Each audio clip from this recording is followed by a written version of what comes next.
راجن پور کی تاریخ انتہائی قدیم اور دلچسپ ہے، جو اسے جنوبی پنجاب کے دیگر شہروں سے ممتاز کرتی ہے۔ اس شہر اور ضلع کی تاریخ کے چند اہم پہلو۔ راجن پور شہر کی بنیاد 1732 میں رکھی گئی۔ مخدوم شیخ راجن شاہ نے رکھی تھی۔ انہی کے نام پر اس بستی کا نام راجن پور مشہور ہوا۔ مخدوم شیخ راجن شاہ ایک صوفی بزرگ تھے جن کا سلسلہ نسب حضرت پیر جلال الدین سرخ بخاری سے ملتا ہے۔ راجن پور کا علاقہ مختلف زمانوں میں مختلف حکمرانوں کے زیر اثر رہا۔ یہ علاقہ وادی سندھ کے قدیم تہذیب کا حصہ رہا ہے۔ یہاں سے ملنے والے آثار بتاتے ہیں کہ یہ قدیم تجارتی راستوں پر واقع تھا۔ مغلیہ سلطنت کے زوال کے وقت یہ علاقہ کلہوڑا خاندان کے زیر اثر رہا۔ 1849 سے 1849 تک مہاراجہ رنجیت سنگھ کے دور میں سکھوں نے اس علاقے پر قبضہ کر لیا۔ اس دور میں یہاں کی زراعت اور انتظام میں کافی تبدیلیاں آئیں۔ 1849 میں سکھوں کی شکست کے بعد یہ علاقہ انگریزوں کے قبضے میں چلا گیا۔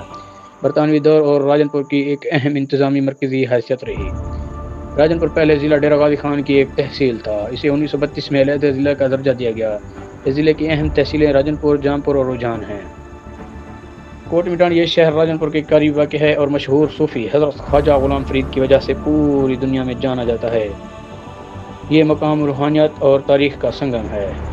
آنند قلعہ تحصیل جام پور میں واقع ایک قلعہ مغل دور کی یادگار ہے جو دفاعی لحاظ سے انتہائی اہم رہا ہے۔ یہ علاقہ مزاری قبیلے کا گڑھ ہے اور یہاں کی تاریخی عمارتیں اور مزاری سرداروں کی تاریخ اپنی مثال ہے۔ راجن پور کی تاریخ اس کی جغرافیہ سے جڑی ہوئی ہے۔ ایک طرف دریائے سندھ اور دوسری طرف کوہ سلیمان کے پہاڑی سلسلہ۔ اس وجہ سے یہ علاقہ ہمیشہ سے سندھ و بلوچستان اور پنجاب کے درمیان ایک پل کا کام کر رہا ہے۔ کیا آپ راجن پور کے کسی مخصوص پہلو یا کسی خاص قبیلے کی تاریخ کے بارے میں مزید جاننا چاہتے ہیں تو کمنٹ لازمی کریں۔ ہاں، ہمارا چینل سبسکرائب کرنا مت بھولیں۔ نیکسٹ ویڈیو کے لیے بیل آئیکن دبا دیں۔